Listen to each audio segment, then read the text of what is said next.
ভূমিকম্পে নিহতের সংখ্যা হাজার ছাড়িয়েছে মিয়ানমারে। ভবন চাপায় অসংখ্য মানুষ। থাইল্যান্ডের ধ্বংসস্তূপ থেকে 10 লাশ উদ্ধার। বাংলাদেশ হবে স্বচ্ছ জবাবদিহিতার নতুন দেশ। চীন থেকে ফেরার আগে বলেছেন ডক্টর ইউনূস। অর্থনৈতিক স্থবিরতা কাটার অপেক্ষা। রুখে দেয়া হবে নির্বাচন পেছানোর ষড়যন্ত্র। সংস্কার অনির্দিষ্টকাল চলতে পারে না বলেছেন মির্জা ফখরুল। ফাঁকা হয়ে আসছে ঢাকা। টার্মিনালগুলোতে ভিড়। সড়ক মহাসড়কে স্বস্তি। ঈদ জামাতের জন্য প্রস্তুত জাতীয় ঈদগাহ।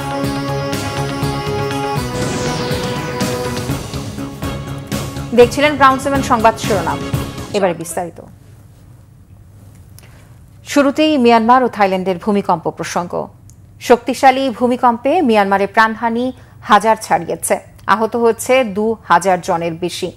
ধ্বংসস্তূপে পরিণত হয়েছে অন্তত 1500 বাড়িঘর। থাইল্যান্ডে বহুতল ভবন ধসে নিহত কমপক্ষে 10 জন। নিখোঁজ রয়েছে আরও শতাধিক মানুষ।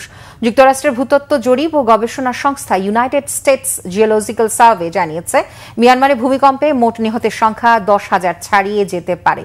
এছাড়া আর্থিক, পরিবেশগত এবং সার্বিক ক্ষয়ক্ষতির পরিমাণ হতে পারে $1,000 কোটি বেশি। ভূমিকম্পের পর দেশটির মান্দালয় ও ইয়ানগনে বিদ্যুৎ ও যোগাযোগ ব্যবস্থা ভেঙে পড়েছে। বিদ্যুৎ না থাকায় ব্যাহত হচ্ছে উদ্ধার কার্যক্রম।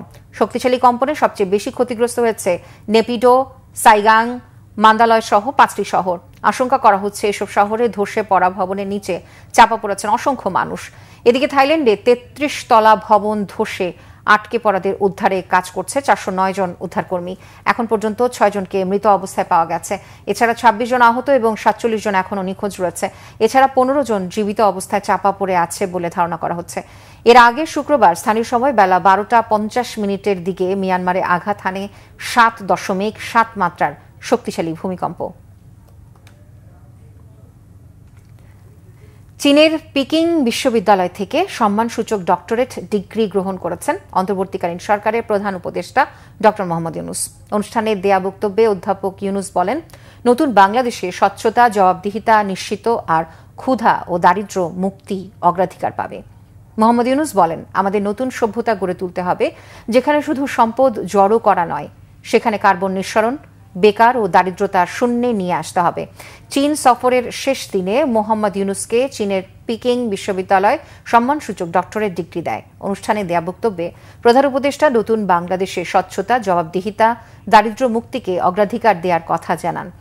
চাকরি খোঁজাকে ভুল চিন্তা উল্লেখ করে তরুণদের উদ্যোক্তা হওয়ার আহ্বান জানান প্রধান উপদেষ্টা।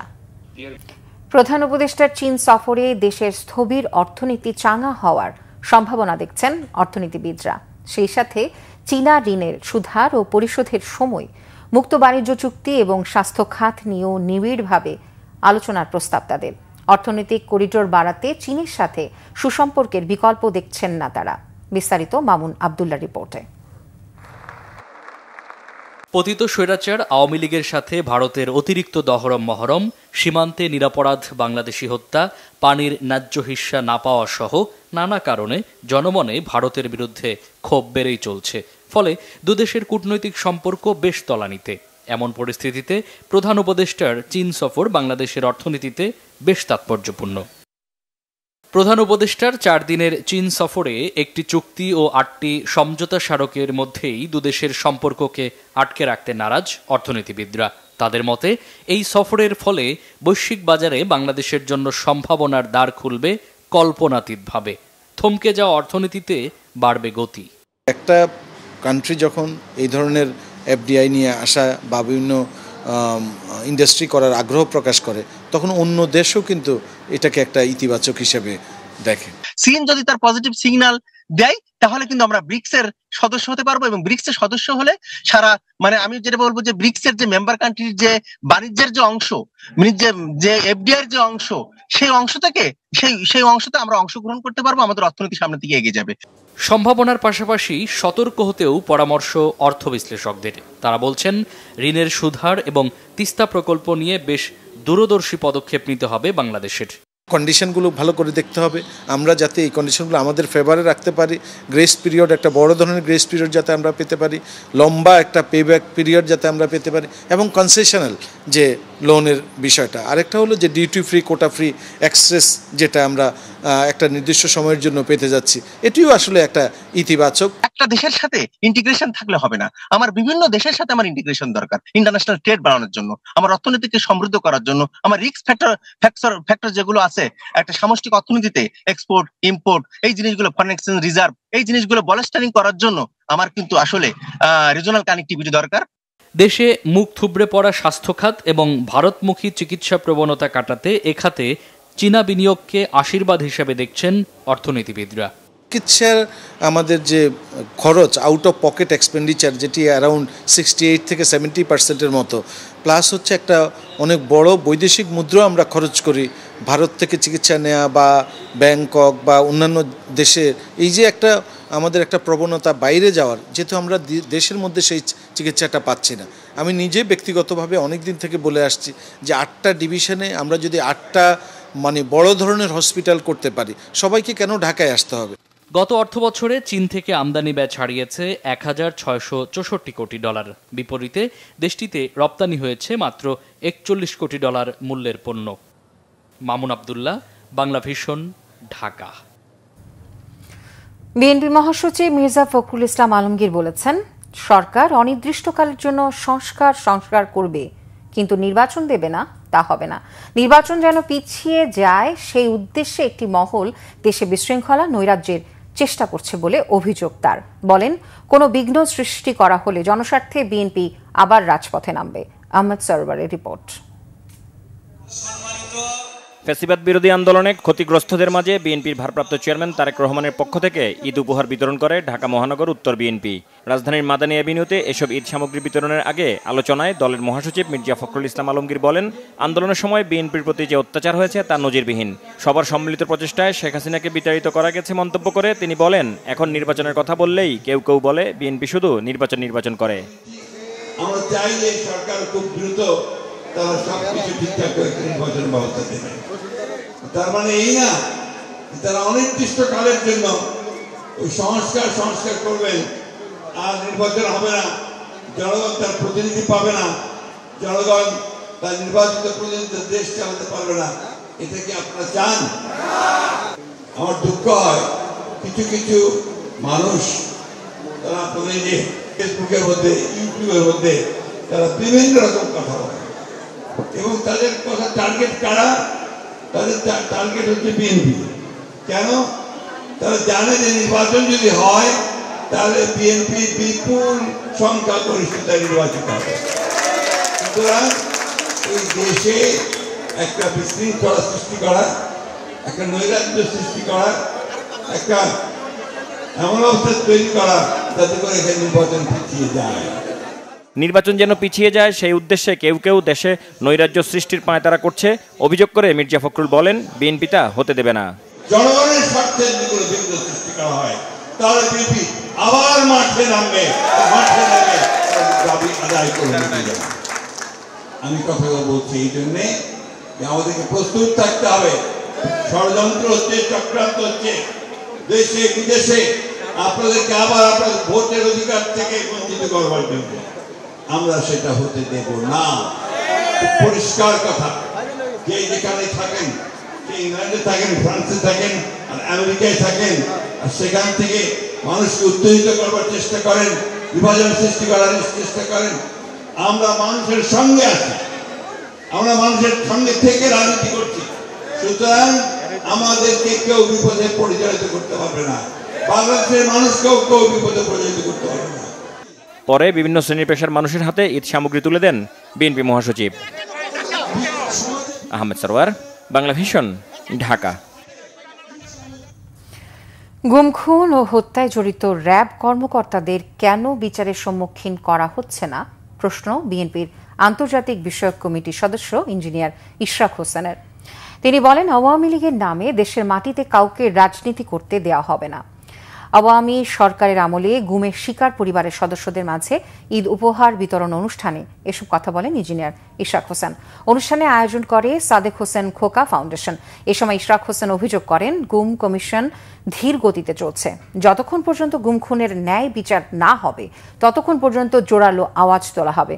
গুমের ভয়াবহ চিত্র সবার আগে দেশের মানুষের কাছে উন্মোচন করেছে মায়ের ডাক সংগঠনে কথা উল্লেখ করে তিনি বলেন, শেখ হাসিনার রক্তচক্ষুকে উপেক্ষা করে গুমের তথ্য সামনে এনে আওয়ামী লীগকে খুনি বলার সুযোগ করে দিয়েছে মায়ের ডাক সংগঠন। খুনি হাসিনা এবং তার সাথে জড়িত যারাই এই গুম খুন এবং অপরাধের সাথে জড়িত ছিল তাদের অবিলম্বে দ্রুত বিচারের ব্যবস্থা করতে হবে। বিগত 16 বছর দেখেছি, আপনারা যারা দেখেছেন, আপনারা যারা সরাসরি এটার থেকে ভিকটিম, আপনারা সরাসরি এটার শিকার হয়েছেন, এই পরিবারগুলো, আপনাদের সাথে আমরা আছি, আমি আছি এবং আমার বিশ্বাস যে বাংলাদেশের কোটি কোটি জনগণ রয়েছে। আবার যদি আওয়ামী লীগ নাম দিয়ে কোনো রাজনৈতিক দল বা আওয়ামী লীগের নেতারা রাজনীতি করতে আসে, তাদেরকে আমরা কিন্তু দাঁত ভাঙা জবাব দেওয়ার জন্য প্রস্তুত রয়েছি। পরিবার পরিজনের সঙ্গে ঈদের আনন্দ ভাগাভাগি করতে রাজধানী ছাড়ছে নগরবাসী। সড়ক ও রেলপথে ঘরমুখো মানুষের চাপ বেড়েছে।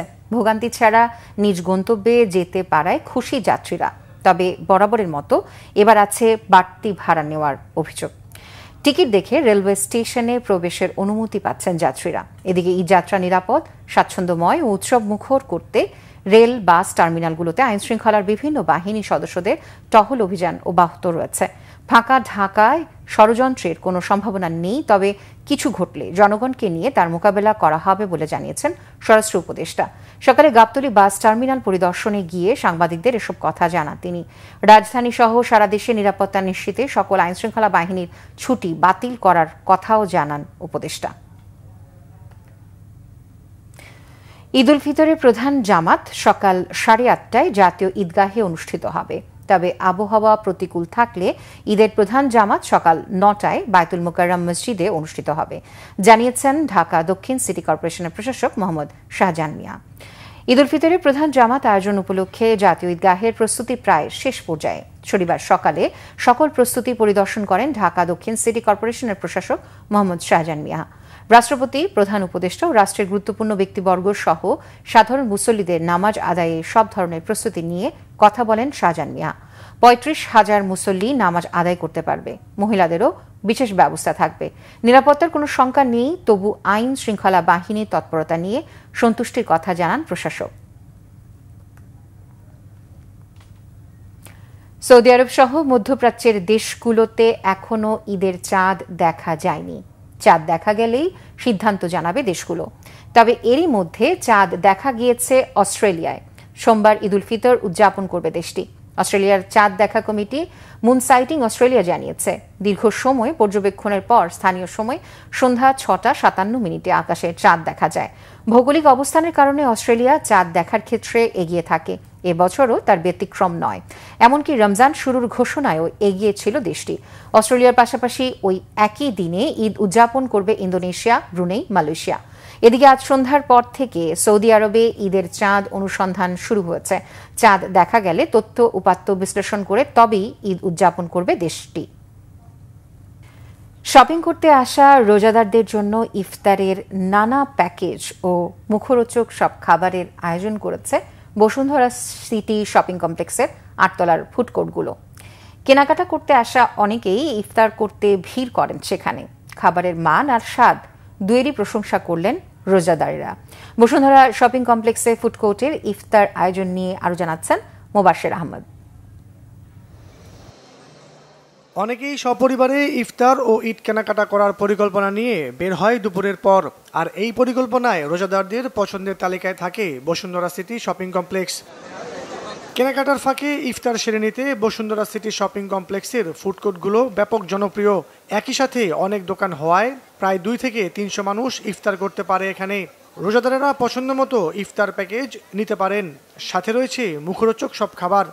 এখানে 1 পারসন 2 পারসনের জন্য আমাদের হিউজ পরিমাণ খাবারের কালেকশন আমরা রাখছি। আর খাবারগুলো আমাদের মেনু প্রাইসের থেকে কিছুটা কম রাখতেছি, কারণ এখানে আসে সবাই ইফতার করার জন্য। আর আমাদের সবচেয়ে স্পেশাল বিরিয়ানি আছে জাফরান বিরিয়ানি, তারপর মটকা বিরিয়ানি, বাকেট বিরিয়ানি, কাবাব আইটেম আছে, ফ্রুটস, জুস, সবগুলো ফ্রেশ হাইজেনিক খাবারগুলো আমাদের এখানে পাবে। আমাদের এই সবটা মূলত kebab and grill and broast. Kebab আছে চিকেন টিক্কা কাবাব, মালাই কাবাব, তারপর kalmi kebab, noodles with fry, তারপরে grill with naan, grill with rice. ফুডকোর্টগুলোর খাবারের মান ও স্বাদের ভিন্নতা রয়েছে। পরিবেশ ও পরিবেশন সব মিলিয়ে দাম সহনীয় বলছেন রোজাদারেরা। এখানে শপিং করতে আসছি, তো এই টাইমটা অন্য কোথায় যাব আবার খাবো, এই জন্য এখানে ইফতার করতে ঘুরতে আসছি। ইফতার করতেই মেনলি আসছি, শপিং টপিং কিছু করা হয় নাই, এমনি ফ্যামিলি টাইম স্পেন্ড করতে আসছি। ভিড়ের কারণে ইফতারের আগে আসলে জায়গা পাওয়া কষ্টসাধ্য ব্যাপার, এই জন্য কিছুটা সময় আগে এখানে বসে আছি। প্রত্যেকদিন তো প্রায় বাসায় করা হয়, আর এই জন্যই আজকে একটু বাইরে আসলাম আর কি, সবাই মিলে আউটিং করতে, একটু ঘোরাফেরা করতে। পরিবেশ ভালো, এখানে এক জায়গায় সবকিছু পাওয়া যাচ্ছে। রোজা ছাড়াও বসুন্ধরা সিটি শপিং কমপ্লেক্সের 8 তলার ফুডকোর্টগুলোর খাবার বেশ জনপ্রিয়। মুবাশশির আহমেদ, বাংলা ভিশন, ঢাকা। নাটোরের পৌর জামে মসজিদে প্রতিদিন ইফতার করেন চলতি পথের রোজাদার সহ 3 থেকে 400 জন মানুষ। বাজারের ব্যবসায়ী ও স্থানীয়দের সহযোগিতায় চলে এই ইফতারের আয়োজন। নাটোর প্রতিনিধি কামরুল ইসলামের রিপোর্ট।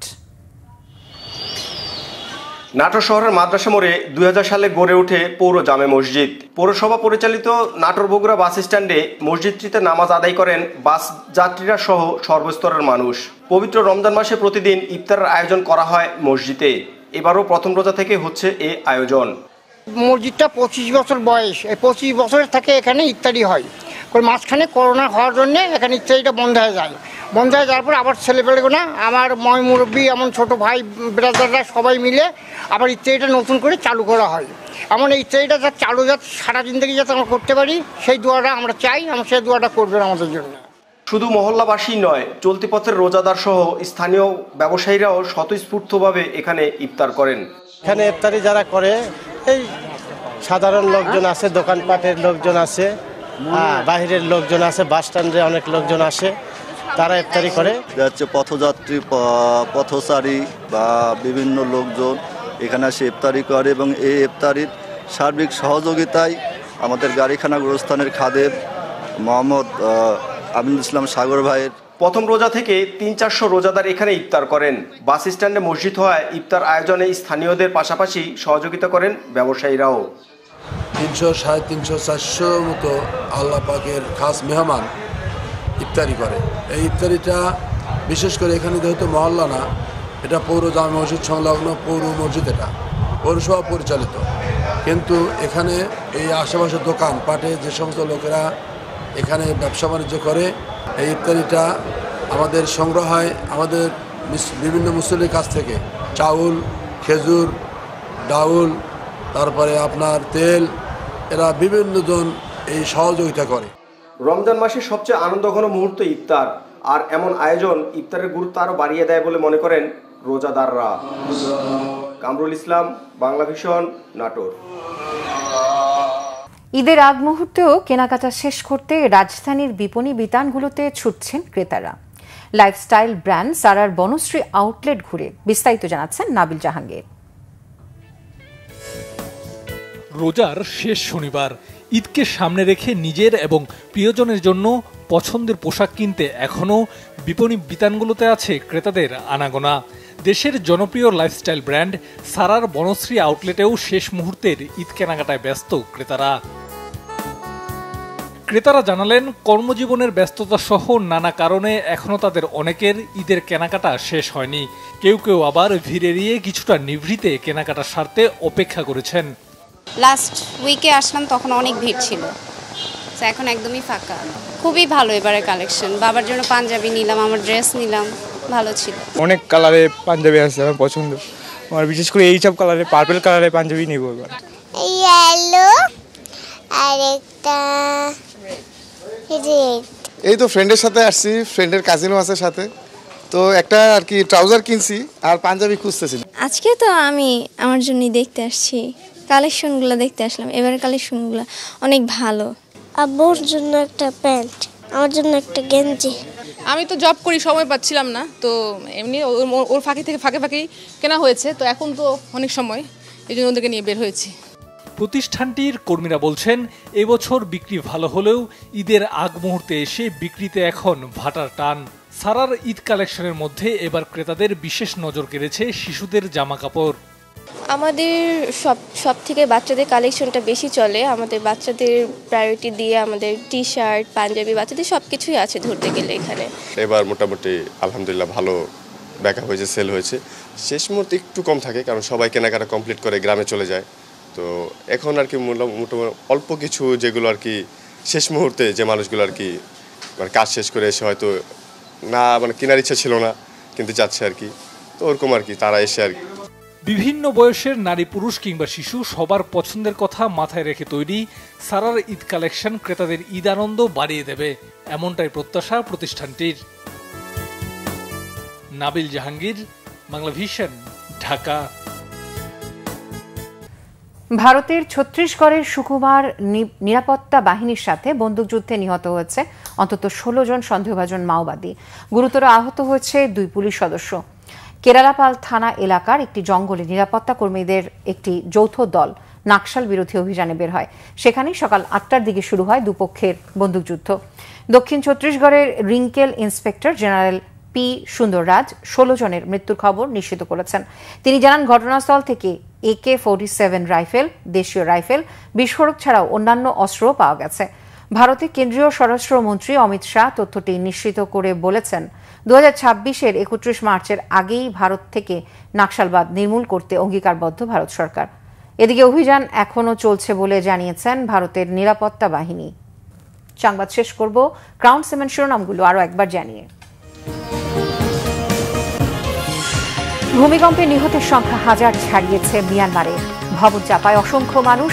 থাইল্যান্ডের ধ্বংসস্তূপ থেকে 10 লাশ উদ্ধার। বাংলাদেশ হবে স্বচ্ছ জবাবদিহিতার নতুন দেশ, চীন থেকে ফেরার আগে বলেছেন ডক্টর ইউনূস। অর্থনৈতিক স্থবিরতা কাটার অপেক্ষা। রুখিয়ে দেওয়া হবে নির্বাচন পেছানোর ষড়যন্ত্র, সংস্কার অনির্দিষ্টকাল চলতে পারে না বলেছেন মির্জা ফখরুল। ফাঁকা হয়ে আসছে ঢাকা, টার্মিনালগুলোতে ভিড়। সড়ক মহাসড়কে স্বস্তি, ঈদ জামাতের জন্য প্রস্তুত জাতীয় ঈদগাহ।